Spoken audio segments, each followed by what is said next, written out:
अस्सलामु अलैकुम रहमतुल्लाहि व बरकातुहू। नाज़रीन, मसाइल हयात के एक नए प्रोग्राम में आपका खैर मकदम है। उम्मीद करते हैं कि आप ठीक होंगे। मुफ्ती साहब हमारे पास में मौजूद हैं, हाजिर हैं, और हम बहुत अच्छे सवाल लेकर के आपकी बारगाह में हाजिर हुए हैं। मुफ्ती साहब, एक भाई का ये सवाल है, इस वीडियो में हम दो सवाल करेंगे। एक ये सवाल ये है, एक भाई ने ये सवाल किया था कि क्या किसी कपड़े को पकड़कर सुथरा बनाना जायज़ है या नहीं। किसी कपड़े को पकड़कर सुथरा, जो सुथरा उसको बोलते हैं जो नमाजी के सामने से रखा जाता है। और दूसरा सवाल ये है, इंसान के बालों की खरीदो फरोख्त करना कैसा है। आइए पहले सवाल का जवाब हम नाजरीन मुफ्ती साहब से दरियाफ्त करते हैं। तो मुफ्ती साहब, ये सवाल कि क्या किसी कपड़े को पकड़कर सुथरा बनाना जायज़ है या नहीं, इसका जवाब इनायत फरमाएं। अस्सलामु अलैकुम वरहमतुल्लाहि ताला वबरकातुहू। लकल हम्दु या अल्लाह वस्सलातु वस्सलामु अलैका या सय्यदी या रसूल अल्लाह सल्लल्लाहु ताला अलैहि वसल्लम।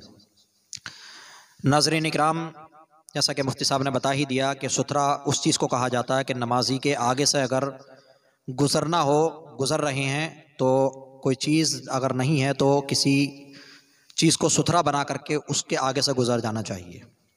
अब सुथरे की मकदार उलमा इकराम लिखते हैं कि सुथरे की जो मकदार है वो एक हाथ लंबा और एक उंगली के बराबर मोटा होना चाहिए। सुथरा उसको जो है नस्ब कर दिया जाए नमाजी के आगे, बिल्कुल नाक की सीध पर भी ना हो, थोड़ा दाएं बाएं हटा हुआ हो, हल्का सा, बिल्कुल पेशानी के बिल्कुल सामने न, बल्कि दाहिने या बाएं कंधे के आसपास में इस तरह से नस्ब किया जाए। फिर उसके बाद में उसको रख करके फिर उसके आगे से गुजर जाए, कोई हर्ज नहीं है। वरना नमाजी के आगे से गुजरने के मुतालिक हदीस पाक में है, अल्लाह के नबी सल्लल्लाहु ताला अलैहि वसल्लम इरशाद फरमाते हैं कि अगर किसी शख्स जो गुज़र रहा है उसको ये मालूम हो जाए कि नमाजी के आगे से गुज़रना कितना गुनाह है, कितना बड़ा गुनाह है, तो वो गुज़रने से ज़्यादा बेहतर ज़मीन के अंदर धंस जाना समझेगा। गुजरना पसंद नहीं करेगा, बल्कि ज़मीन के अंदर धंस जाना पसंद करेगा कि मैं ज़मीन में धंस जाऊं, लेकिन गुजरना पसंद नहीं करेगा। तो अगर नमाजी के आगे से कहीं ऐसा मौका आ जाए कि गुजरना पड़ जाए तो फिर किसी चीज़ को सुथरा बना लिया जाए। अब वो कोई भी चीज़ हो सकती है, कोई लकड़ी भी हो सकती है, कोई बर्तन भी हो सकता है, कोई भी चीज़ जो कि एक उंगली के बराबर मोटी, एक हाथ लंबी हो, उसको आगे रख करके गुजर जाए। अब एक सूरत ये आती है कि कहीं पर ऐसी कोई चीज़ नहीं है मुफ्ती साहब कि जो एक उंगली के बराबर मोटी या एक हाथ के बराबर लंबी हो, कोई चीज़ ऐसी हो, तो फिर उस सूरत में क्या हुक्म है। तो उस सूरत में बयान किया जाता है कि उस सूरत में अगर आपके पास में कोई रुमाल वगैरह है, जो आमतौर पर लोगों के पास में होता ही है, या कोई कपड़ा वगैरह है, तो उसको भी बहालत मजबूरी सुथरा बनाया जा सकता है। लेकिन कुछ लोग सोचते हैं कि उसको पकड़ करके ऐसे टांग करके और गुजर जाएं। सवाल भी यही है। जी जी जी, बरेली से सवाल किया था। तो कपड़े को पकड़ करके गुजर जाएं सोचते हैं, लेकिन पकड़ करके सुथरा नहीं बनाएगा, बल्कि कपड़े को वहाँ पर लंबा लंबा रख दिया जाए। या कोई भी चीज़ अगर खड़ा करने की जगह नहीं है, जैसे आमतौर पर मस्जिदों के अंदर आजकल पत्थर या फर्श होता है, तो कोई लकड़ी वगैरह अगर है हमारे पास में, डंडा वगैरह, तो वो खड़ा कर नहीं सकते, तो अब पकड़ करके गुजर जाएं उसको रख करके वहाँ पे, तो ऐसा भी नहीं है। बल्कि सुथरे को छोड़ना ज़रूरी होता, अपने से जुदा करना, ठीक है ना। तो अगर कपड़े को, हाँ, इस तरह, हाँ, अगर, जी जी, अब अगर किसी लकड़ी को, किसी डंडे वगैरह को भी, अगर लाठी वगैरह को रख रहे हैं, तो उसको छोड़ करके जल्दी से गुजर जाए उसके गिरने से पहले पहले, ठीक है ना। और अगर किसी कपड़े वगैरह को सुथरा बना रहा तो वहां पर रख दे उसके आगे, अगर कोई लकड़ी वगैरह नहीं मिल रही तो। लेकिन ये कपड़ा जो है बहालत मजबूरी ही सुथरा बन सकता, हर वक्त कपड़ा वगैरह सुथरा नहीं बन सकता, ठीक है ना। अगर कोई लकड़ी वगैरह तो फिर उसी को सुथरा बनाइए। बस बहालत मजबूरी, जब कोई चीज़ नहीं मिल रही है तो कपड़े वगैरह को सुथरा बना सकते हैं, लेकिन छोड़ना ज़रूरी है, पकड़ करके सुथरा नहीं बना सकते। माशाल्लाह, बहुत अच्छा जवाब इनायत फरमाया। तो मुफ्ती साहब, ये अगला सवाल हमारा ये है, इंसान के बालों की ख़रीदो फ़रोख्त करना कैसा है। उमूमन जो गांव देहात या शहर वगैरह में आजकल जो है वो बाल ख़रीदने वाले फिरते हैं, और घर वाले जो है वो बाल बेचते भी हैं, इस वजह से कि वो महंगे बिकते हैं। तो उसके बारे में ज़रा मुख्तसर जवाब इनायत फरमा दें। माशाल्लाह, बहुत अच्छा सवाल किया। और आमतौर पर गांव देहात के अंदर तो बहुत ज़्यादा पाया जाता। औरतें जो बाल कंघा करती हैं, तो बाल जो आते हैं तो वो बाल शायद कि कोई औरत दफन करती हो।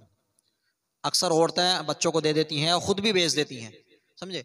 तो ये हाँ इकट्ठे कर करके बेच देती हैं, वरना थोड़े थोड़े बच्चों को दे देती हैं, बच्चे कोई भी चीज़ ले लेते हैं। तो ये चीज़ बिल्कुल जायज़ नहीं है शरीयत मुतहरा में। इंसान के जिस्म के किसी भी हिस्से से, किसी भी चीज़ से कोई भी फ़ायदा हासिल करना बेच करके या किसी भी तरह से, ये जायज़ नहीं है। और बालों को भी किसी भी तरह से बेचना या उनकी चोटी बना करके उनको इस्तेमाल करना, चोटी बना करके जो बिकती हैं चोटियाँ बालों वाली, तो बालों की चोटी बना करके भी इंसान के बालों की वो भी इस्तेमाल करना जायज़ नहीं है। इसी तरह बालों को बेचना भी जायज़ नहीं है। हुज़ूर सदरुल शरिया अलैहि रहमत व रिज़वान तहरीर फरमाते हैं कि इंसान के बाल की बै दुरुस्त नहीं और उन्हें काम में लाना भी जायज़ नहीं।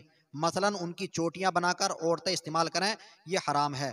हदीस में इस पर लानत फरमाई है, हदीस शरीफ में इस पर लानत फरमाई है, जो लोग ये काम करते हैं कि बालों को बेचते हैं या इंसानी बालों की चोटियां बना करके उनको इस्तेमाल में लाती हैं। तो आप लोगों से गुजारिश है कि अपने घर की तमाम औरतों से ये बता दें कि अपने बालों को कभी भी कहीं किसी को ना बेचें, बल्कि उनको जितने भी बाल हों उनको दफन कर देना चाहिए। बाल जितने भी टूट रहे हैं, जितने भी हों, उन तमाम बालों को चाहे तो इकट्ठा करके या थोड़े थोड़े करके भी जिस तरह से मुमकिन हो उस तरह से उनको दफन कर देना चाहिए। बेचना बिल्कुल भी जायज़ नहीं है। कुछ लोग औरतें जो हैं वो बालों को जो है वो नजासत समझती हैं कि घर में हम दफन नहीं कर सकते या घर से बाहर फेंकते हैं, नाली में फेंकते हैं, तो उस बारे में और बता दीजिए। नहीं नहीं, ऐसा कुछ नहीं है। देखिए आप जानते हैं मुफ्ती साहब, नाज़रीन इकराम को बता दूं कि निजासत नहीं है, वो भी इंसान के जिस्म का एक हिस्सा है। और जिस तरह से अशरफुल मखलूक़ात इंसान है, तो पूरा वजूद उसका अशरफुल मखलूक़ात है। हाँ, तो पूरा वजूद, और वजूद के अंदर बाल, हाथ पैर सभी कुछ आते हैं। तो बालों की जिस तरह से इंसान की ताज़ीम करना ज़रूरी है, इसी तरह बालों की भी ताज़ीम करना ज़रूरी है।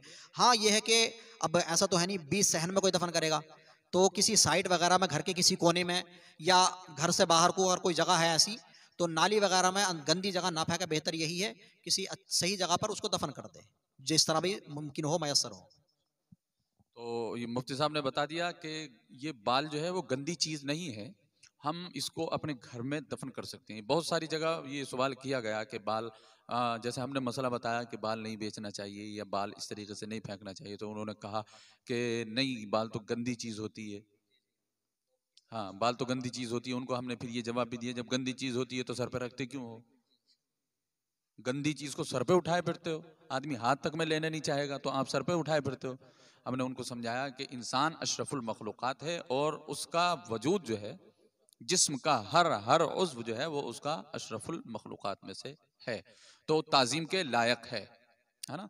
तो नाजरीन से उम्मीद करते हैं कि आइंदा इस गलत हरकत में मुलव्विस ना रहेंगे। अल्लाह पाक हम सबको अमल की तौफीक अता फरमाए। अब मिलते हैं इंशाअल्लाह अगली वीडियो में, जब तक के लिए खुदा हाफिज़। अस्सलामु अलैकुम व रहमतुल्लाहि व बरकातुहू।